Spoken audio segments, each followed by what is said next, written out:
বিধানসভা নির্বাচনে পূর্ব বর্ধমান জেলার কাটোয়া ২ নম্বর ব্লকে জয়ের জন্য ধন্যবাদ ও শুভেচ্ছা জ্ঞাপন এবং সাংগঠনিক সভা অনুষ্ঠিত হল রবিবার বিকেলে কাটোয়া ২ নম্বর ব্লক তৃণমূল কংগ্রেসের পক্ষ থেকে আখড়া উচ্চ বিদ্যালয়ে। উপস্থিত ছিলেন পূর্ব বর্ধমান জেলা তৃণমূল কংগ্রেসের সভাপতি তথা কাটোয়া বিধানসভার বিধায়ক রবীন্দ্রনাথ চ্যাটার্জি, কাটোয়া ২ নম্বর ব্লক তৃণমূল কংগ্রেসের সভাপতি পিন্টু মণ্ডল, কাটোয়া ২ নম্বর পঞ্চায়েত সমিতির সভানেত্রী শুভ্রা বর্মন, কাটোয়া ২ নম্বর পঞ্চায়েত সমিতির সহ সভাপতি রাজীব চ্যাটার্জি, জেলা পরিষদের সদস্য নিতাই সুন্দর মুখার্জি, সাগর প্রধান, কাটোয়া ২ নম্বর পঞ্চায়েত সমিতির পূর্ত কর্মাধ্যক্ষ গৌতম ঘোষাল সহ অন্যান্য নেতৃবৃন্দ।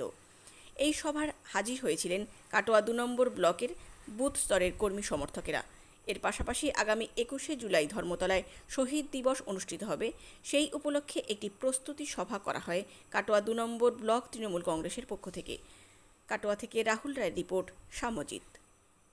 ভারতীয় জনতা পার্টি পশ্চিমবঙ্গের রাজনীতিকে যে জায়গায় নিয়ে গিয়ে দাঁড় করিয়েছিল, প্রত্যেকটা সংবাদ মাধ্যম, নিউজ চ্যানেল এমনভাবে প্রচার শুরু করেছিল যে তৃণমূল কংগ্রেস এবার আর ক্ষমতায় আসবে না এবং ৪২টা সিটের মধ্যে কোথাও কোথাও তোরা বলছে ৪০টা পাবো, কোথাও ৩৫টা পাবো। মানুষ কিছুটা বিভ্রান্ত হয়েছিল, কিন্তু নিচু স্তরের সাধারণ মানুষ যাদের সঙ্গে মাটির যোগ আছে,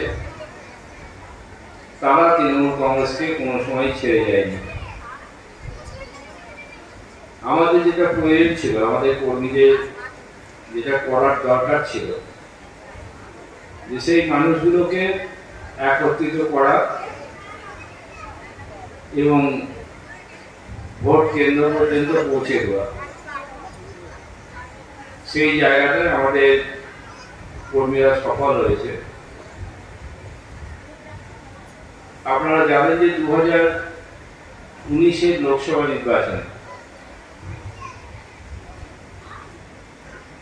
আমাদের একটু বিপর্যয় হয়েছিল। তৃণমূল কংগ্রেসের সিট ৩৪ থেকে কমে ২২ হয়ে গেছিল এবং বিজেপি ১৮টা সিট পেয়েছিল। তাতেই আপনারা অনেকে দেখেছিলেন, এই জগদানন্দপুর অঞ্চলেও হয়েছিল, বিজেপি লোকরা অঞ্চল অফিস দখল করতে চলে এসেছে। বিভিন্ন জায়গায় তৃণমূলের কর্মীদের মারধর, অত্যাচার করছে।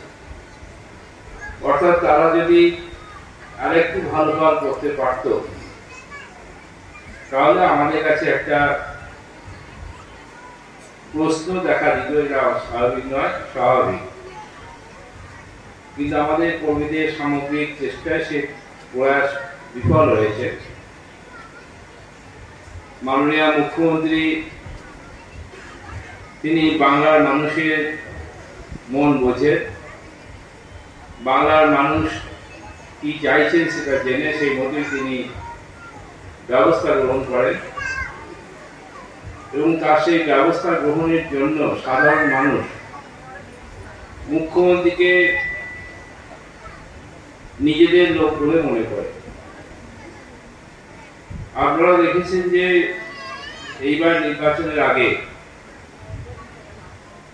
মাননীয় মুখ্যমন্ত্রী ২ দিন দৈহিক আঘাত পেয়েছিলেন এবং খুবই আহত অবস্থায় ছিলেন, কিন্তু তিনি বিজেপির এই চ্যালেঞ্জকে গ্রহণ করেছিলেন। তার ফলে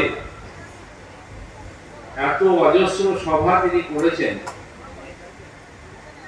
এত